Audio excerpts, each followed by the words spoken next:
2 నెలల పాటు పోలీసుల్ని ముప్పు తిప్పలు పెట్టిన ఈ కేసు ఒక్క మెసేజ్ తోనే చిక్కుముడిని విప్పింది. తల్లి కొడుకులను అత్యంత దారుణంగా హత్య చేసింది ఎవరన్నది తేల్చేసింది.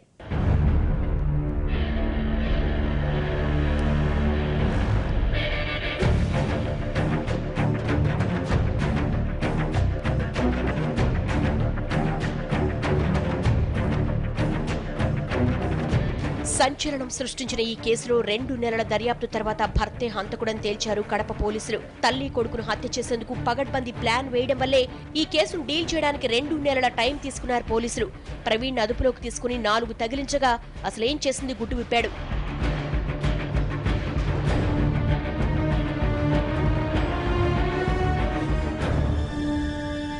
పుట్టింట్లో ఉంటున్న నాగేశ్వరికి పెళ్లైన 12 ఏళ్ల తర్వాత కుటుంబ పోషణ కష్టమైంది.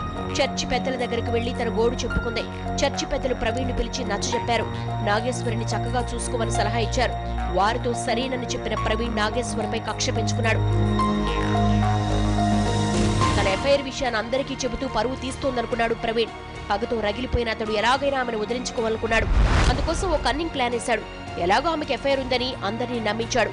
కాబట్టి దాన్ని బేస్ చేసుకుని తల్లి కొడుకుని చంపేయాలి అనుకున్నాడు. ఎలా చంపాలి, శవాన్ని ఎలా మాయం చేయాలి, పోలీసులు ఎలా బురుడీ కొట్టించాలి, ఇలా అన్ని అంశాలపై ప్రీ ప్లాన్డ్ స్కెచ్ రెడీ చేసుకున్నాడు.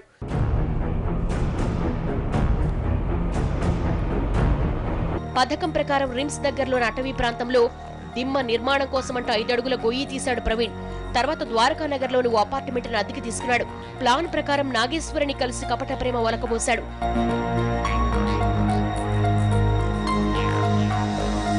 అతని కుట్రను గ్రహించలేకపోయిన నాగేశ్వరి నిజంగానే తనపై ఇష్టం కలిగిందనుకుంది. తన కోసమే కొత్త అపార్ట్మెంట్ కూడా తీసుకున్నాడని భావించింది. నిజమేమిటంటే నాగేశ్వరిని చంపేందుకే ఈ అపార్ట్మెంట్ తీసుకున్నాడు ప్రవీణ్.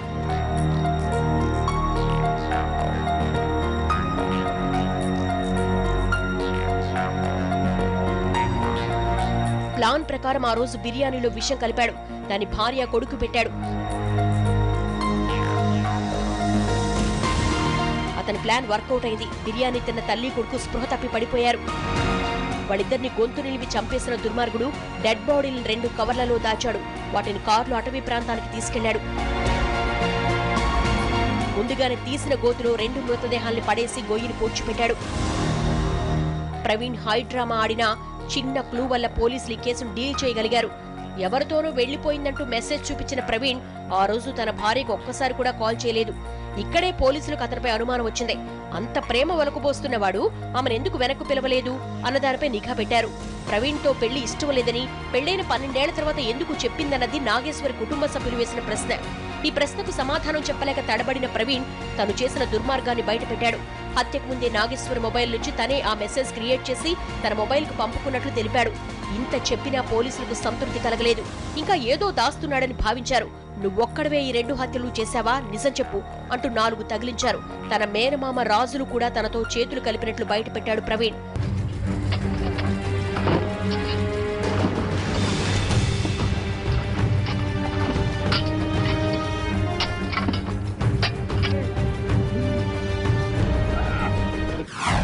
ప్రీ ప్లాన్డ్ గా ఇతను ముందుగానే ఇతను ప్లాన్ ప్రకారం పద్ధతి దీని ప్రకారం ముందుగానే ఇక్కడ గుత్తి ఏరియాలో ఈ గుత్తి వాళ్ళు ఇక్కడ రిమ్స్ ఏరియాలో ఉన్న వాళ్ళతో ఈ ఏదైతే ఈ ఐ హాస్పిటల్ ఉందో ఐ హాస్పిటల్ కు వాస్తు బాగలేదు, వాస్తు కోసం మీరు దిమ్మె కట్టాలా అని చెప్పి వాళ్ళకి అగ్రిమెంట్ చేసిందే తీసుకోవాలి. నమ్మేదానికోసము ఇక్కడ ఇసుక కంకర కూడా వేయించాడు, వాళ్ళ చేత వేయించాడు వాళ్ళు నమ్మేదానికోసమని.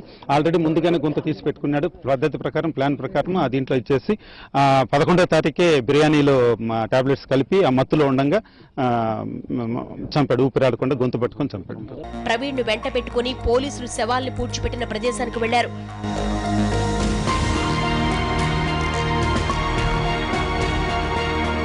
అతను చెప్పిన చోట తవ్వకాలు జరిపారు.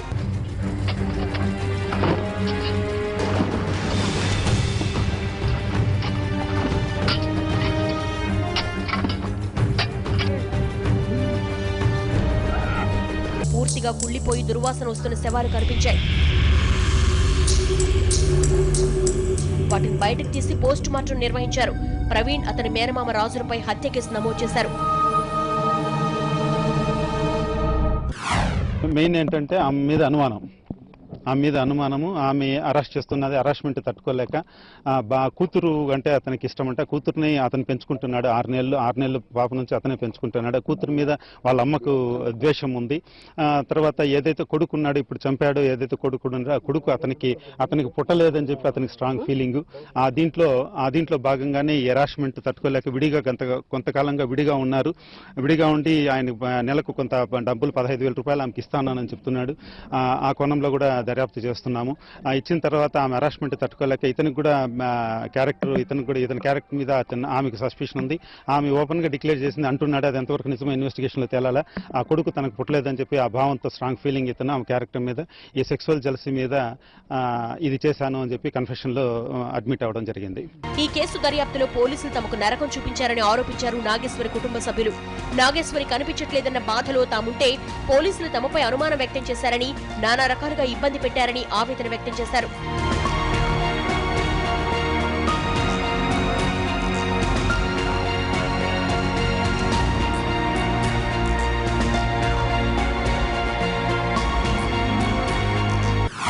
తాలూకా కంప్లైంట్ చేసినాం. వాళ్ళేమో కేసు బాగా చేసినారు. ఆ 3 days వాళ్ళు చేసిన కేసే తర్వాత ఇంకా ఆపైపోయింది.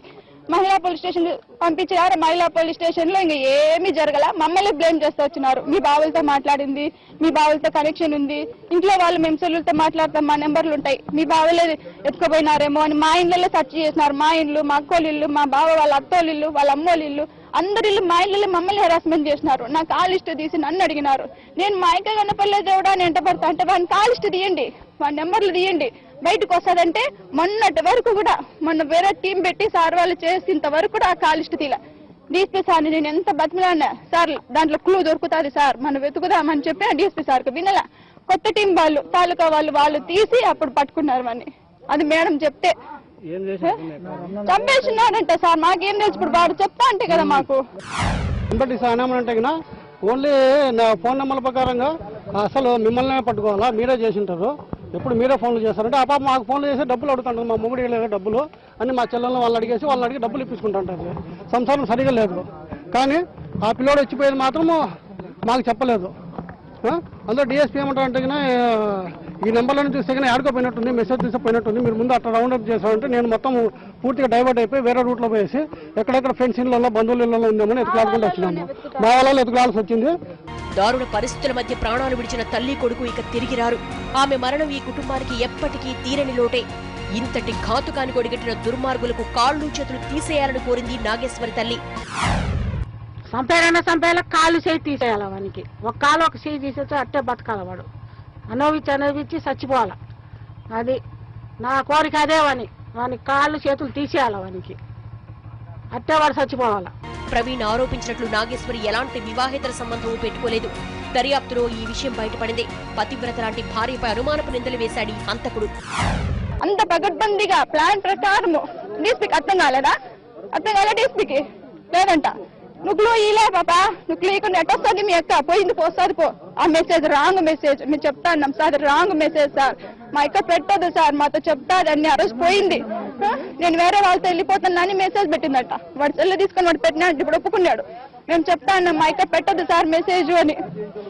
ఆ మిస్ అయిన రోజు పక్కింటి వాళ్ళకి చెప్పిపోయిందంట, మేము కొత్తింటికి పోతున్నాం, మా ఆయన పిలుచుకుపోతున్నాడు అంటే ఇల్లు క్లీన్ చేసుకోవడానికి, మేము వస్తామని చెప్పిపోయింది. ఇంకంతే. మేమేం కోరుతున్నాం సార్, వాడిని కఠినంగా శిక్షించండి. వాళ్ళని కూడా, వాళ్ళ అమ్మ వాళ్ళ ఆయన వాళ్ళందరూ పాత్ర ఉంది దాంట్లో. వాళ్ళ బావది, వాళ్ళ మేనమా, వాడి కీపు కూడా ఉందంట. ఇది నాగేశ్వరి జీవితంలో జరిగిన దారుణం. భర్తతో కలిసి సంతోషంగా బతకొచ్చనుకుంది. అతడే కాలయముళ్లా మారి ప్రాణాలు తీస్తాడని అస్సలు ఊహించలేకపోయింది.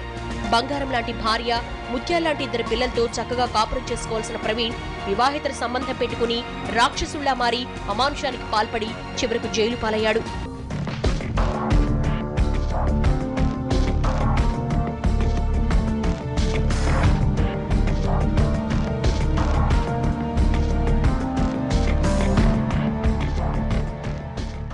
సాధారణంగా నేర చరిత్ర ఉన్న వాళ్లే ప్రీ ప్లాన్డ్ గా మర్డర్లు చేస్తారని పోలీసులు చెప్తూ ఉంటారు. మరి ప్రవీణ్ ఇంత పగడ్బందీగా హత్యలు చేశాడంటే అతడికి క్రిమినల్ మెంటాలిటీ ఉన్నట్లు స్పష్టమవుతోంది. మంచివాడిలా నటిస్తూ అటు కుటుంబ సభ్యుల్ని, ఇటు పోలీసుల్ని అందర్నీ తప్పుదోవ పట్టించాలని చూశాడు. ఇలాంటి కసాయి భర్తలతో ఎప్పటికైనా ప్రమాదమే. అనుమానపు అల్లుళ్ల విషయంలో అప్రమత్తంగా ఉండాలని హెచ్చరిస్తోంది ఈ కథ. మెట్టినింట్లో మీ అమ్మాయి ఎలా బతుకుతుందో తెలుసుకోమని సూచిస్తోంది ఈ విషాద గాథ. ఇది ఇవాల్టి క్రైమ్ ఫ్యాక్టర్.